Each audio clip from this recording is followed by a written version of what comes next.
Petrol diesel ధరలు త్వరలో తగ్గుతాయనే ప్రశ్న ఇప్పుడు చాలా మంది మధ్య డిస్కషన్ గా మారింది. ఇంటర్నేషనల్ మార్కెట్ లో క్రూడ్ ఆయిల్ ధరలు బాగా తగ్గడంతో ఇండియాలో కూడా ఫ్యూల్ రేట్స్ తగ్గే అవకాశం ఉందని వార్తలు అయితే వస్తున్నాయి.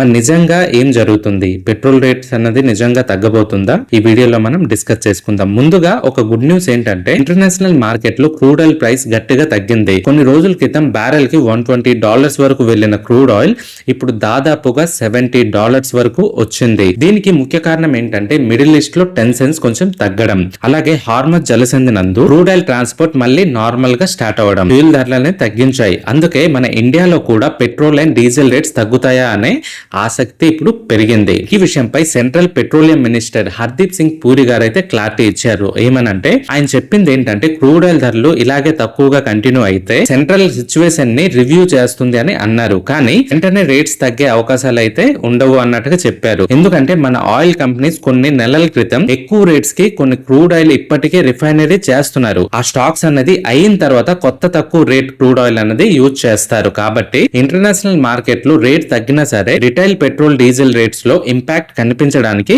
కొంచెం టైం పడుతుంది. ఇంకో ఇంట్రెస్టింగ్ పాయింట్ ఏంటంటే జూలై 1 నుంచి కమర్షియల్ ఎల్పిజి సిలిండర్ ధరల్ని కేంద్రం అయితే ఆల్రెడీ తగ్గించింది. అలాగే నైరా కంపెనీ కూడా పెట్రోల్ డీజిల్ రేట్స్ ని కొంచెం తగ్గించింది. దీంతో గవర్నమెంట్ ఆయిల్ కంపెనీస్ కూడా త్వరలో రేట్స్ రివైజ్ చేసే అవకాశం ఉందని కొంతమంది ఎక్స్పర్ట్స్ అయితే చెబుతున్నారు. మరో విషయం ఏంటంటే యుద్ధ సమయంలో తక్కువ ధరలకి ఫ్యూల్ అమ్మడం వల్ల ఆయిల్ మార్కెటింగ్ కంపెనీస్ కి పెద్ద నష్టాలు అయితే వచ్చాయి. అందుకే రేట్స్ ని వెంటనే తగ్గించడంలో జాగ్రత్తగా ముందుకు వెళ్తున్నారు. సో క్రూడ్ ఆయిల్ ధరలు ఇలాగే తక్కువ ఉంటే రాబోయే రోజుల్లో పెట్రోల్ అండ్ డీజిల్ రేట్స్ అయితే తగ్గే అవకాశాలు అయితే ఉన్నాయి. కానీ ఇప్పటి వరకు అఫీషియల్ గా రేట్ అనౌన్స్మెంట్ అయితే రాలేదు. కాబట్టి ఫైనల్ డిసిషన్ కోసం మనం సెంట్రల్ గవర్నమెంట్ అఫీషియల్ అనౌన్స్మెంట్ కోసం మనం వెయిట్ చేయాల్సిందే. ఈ విషయం మీద మీ అభిప్రాయం ఏంటి? పెట్రోల్ ధరలు ఎంత ఉంటే బాగుంటుంది అని మీరు అనుకుంటున్నారు? మీ ఒపీనియన్ ని ఖచ్చితంగా కామెంట్ చేయండి. వీడియో నచ్చితే వీడియోని లైక్ చేసి షేర్ చేయండి. అలాగే మన ఛానల్ ని సబ్స్క్రైబ్ చేసి సపోర్ట్ చేయండి.